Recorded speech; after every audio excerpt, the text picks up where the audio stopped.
सामने उन्होंने दिखा दिया।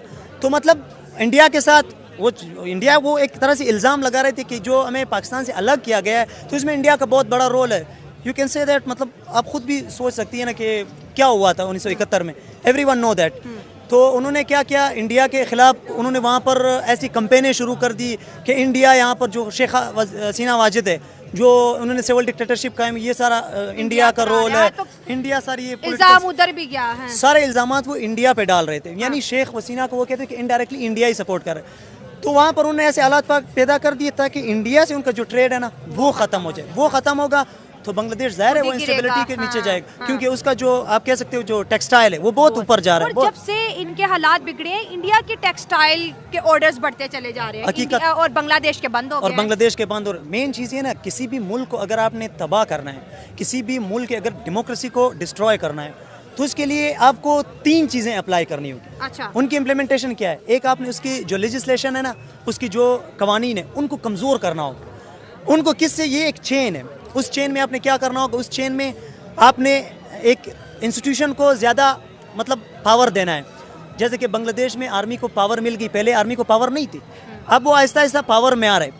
अगर आप किसी सिविल मतलब फर्ज करें किसी पार्टी को एम्पावर कर रहे हो, तो पार्टी अगर कल गलत करेगी तो पार्टी के खिलाफ इंकलाब कुछ कर सकती है। पार्टी को मतलब एक बंदा उसको गिरा सकती है, या वो उसका हुकूमत ख़त्म, उसकी सब कुछ ख़त्म कर सकती है। लेकिन आर्मी जो है ना, आर्मी वो एक इंस्टीट्यूशन है, वो जब एम्पावर होता है ना, उनके फिर बहुत नुकसान आते हैं। आप एग्जांपल दे सकते हो, आप बर्मा का एग्जांपल ले सकते हो। वहाँ पर उन्होंने क्या किया, वो सारे आप देख सकते हो, कितनी तबाही हुई, मुसलमानों को अलग तरीके से तबाह कर दिया। लेकिन हम ये भी तो देख रहे हैं ना कि जो इस्लामिक कंट्रीज़ हैं, पाकिस्तान बांग्लादेश की चले बात करते हैं, इस्लामिक कंट्री है, लेकिन यहाँ पर डेमोक्रेसी नहीं आ पाई, यहाँ पे जमहूरियत पनप नहीं सकी। इंडिया की बात करें, वो एक सेकुलर कंट्री था, वहाँ पे डेमोक्रेसी भी आई, दुनिया की सबसे बड़ी डेमोक्रेसी दुनिया ने देखी। मेन चीज़ ये है ना, सोसाइटी में इंस्टीट्यूशंस होते हैं, जिसके लिए एक फंक्शन यूज़ होता है सोसाइटी के 3 स्ट्रक्चर होते हैं। उसके लिए एक होता है फंक्शनलिज्म। फंक्शनलिज्म में कहते हैं कि जब तक सोसाइटी में ये सारे इंस्टीट्यूशन मिल के काम नहीं करेंगे, कहते हैं एक इंसान के अगर पैर नहीं है तो वो माजूर है। सेम सोसाइटी भी इसी तरह है। सोसाइटी के इंस्टीट्यूशन है, लाइक आप उसके मिलिट्री हो गया, उसका फैमिली सिस्टम हो गया, उसका एजुकेशन हो गया, उसका हेल्थ सिस्टम हो गया, उसका गवर्नमेंट हो गया, उसकी जो कानून है वो हो गया। हाँ। उसमें कोई भी अगर इंस्टीट्यूशन कमज़ोर है, वीक है, तो आप कह सकते हो कि उसकी सोसाइटी पे उसका इम्पैक्ट पड़ेगा। अगर इन इंस्टीट्यूशन में एक इंस्टीट्यूशन ऊपर आ जाता है, बाकी इंस्टीट्यूशन को दबा लेता है, तो एक इंस्टीट्यूशन मतलब आप ऐसे तो नहीं कह सकते इंसान के ना हाथ है ना पैर है, सिर्फ उसका एक पैर है, उस पर वो जा रहा है, तो वो तो इंस्टेबल है ना, वो तो माजूर है। तो पाकिस्तान, आप कह सकते हो कि पाकिस्तान इस टाइम एक पैर पे चल रहा है, सही है। बाकी जो इनके पैर है, बाकी जो इनके इंस्टीट्यूशन है वो दबे हुए हैं, उनको दबाया गया है। लेकिन एक पैर पे चल रहा है, तो एक पैर पे ज़ाहिर है फिर इंस्टेबिलिटी आएगी। वो एक इंस्टीट्यूशन तो ज़ाहिर है आगे वो क्या करेगा। बांग्लादेश की ट्रेड हो रही थी, वो तकरीबन थी कोई $16 बिलियन की ना, 14-16 ठीक है, 16 बिलियन की। तो ये ट्रेड अगर ख़त्म हो गई, आप देखेंगे बांग्लादेश में काफ़ी मतलब सिलाव वगैरह आते हैं, तो गारमेंट्स एक्सपोर्टर वो 2nd लार्जेस्ट है पूरी दुनिया में।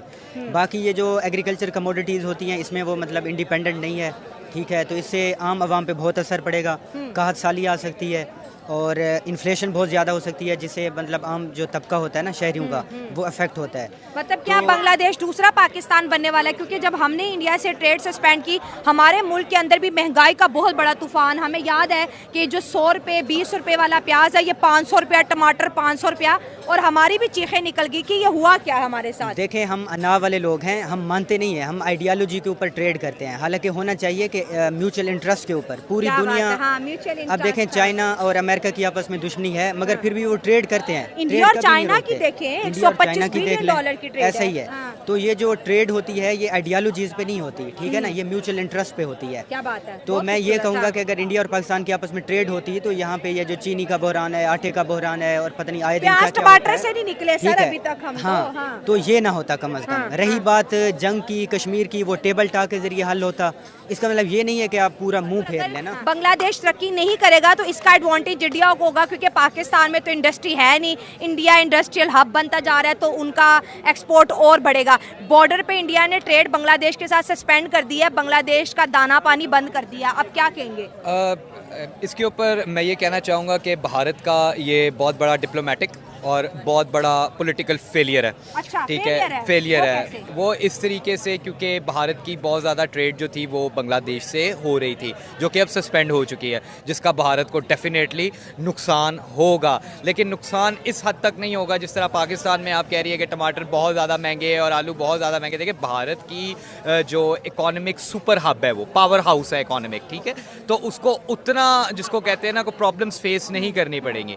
सो मेरे नज़दीक जो है ये भारत का एक बहुत बड़ा फेलियर है और पाकिस्तान को एक इसके अंदर ये एज है कि पाकिस्तान अपने डिप्लोमेटिक टाइज बांग्लादेश के साथ बेहतर कर सकता सर, है। आप कह रहे हैं ये इंडिया का फेलियर है, लेकिन अगर इंडिया का पॉइंट देखिए, उन्होंने कहा कि आपकी कंट्री में अनरेस्ट है, हम आपके साथ ट्रेड नहीं कर सकते, दैट्स व्हाई हम जो है ना ट्रेड सस्पेंड कर रहे हैं। और पूरी दुनिया का यही हमने देखा है एक रवैया, जब भी किसी मुल्क के अंदर अनरेस्ट होता है तो उसकी जो पार्टनर कंपनी होती है या पार्टनर मुल्क होता है वो हर चीज़ बंद कर देता है, क्योंकि यहाँ पर बात हो रही है 7,000 करोड़ मालियत की, तो कोई इसको जिहादी ग्रुप के हवाले तो नहीं करेगा ना इतने बड़े अच्छा, बड़ी बड़ी मज़े की बात की है, ज़रा इनसे पूछे कि ये अनरेस्ट पैदा किसने किया है। ये अपनी ही एक क्लाइंट स्टेट बनाना चाह रहे थे बांग्लादेश को कि जो हम कहेंगे वही ये करेंगे और जो हमारा अपॉइंटेड प्राइम मिनिस्टर है जो वो कहेगी तो वही होगा। आपसे तो ये भी नहीं एग्री कर मेरी बात सुने, आप जो कह रहे हैं ना 15 साल से जो हसीना वाजिद है वो इंडियन नवाज है, इंडिया की पॉलिसी अप्लाई हो रही है। जहाँ तक आप कह रहे हैं ना कि बांग्लादेश इंडिया चाहता कि हमारी एक पपेट स्टेट होती जो हमारे इशारों पे चलती। पाकिस्तान ने ये भी कहा था कि इंडिया बांग्लादेश पे हिंदुस्तान कब्जा कर लेगा, मगर इंडिया ने उन्हें तो स्पेस दी। हाँ। उन्हें कहा तुम अलहदा कंट्री हो, हम तुम्हारी जान छुड़वा रहे हैं, ठीक है, कब्जा नहीं किया, इन्वेड नहीं किया। अब भी उनका था कि उनकी अपनी ही मर्जी की हुकूमत थी। इसमें क्या है कि जमात इस्लामी का जो लिंक है वो हमारी ISI से है, ठीक है, तो इसमें इंडिया के क्लेम ये आ रहे हैं कि इसमें ISI और पाकिस्तान इन्वॉल्व था, ठीक है।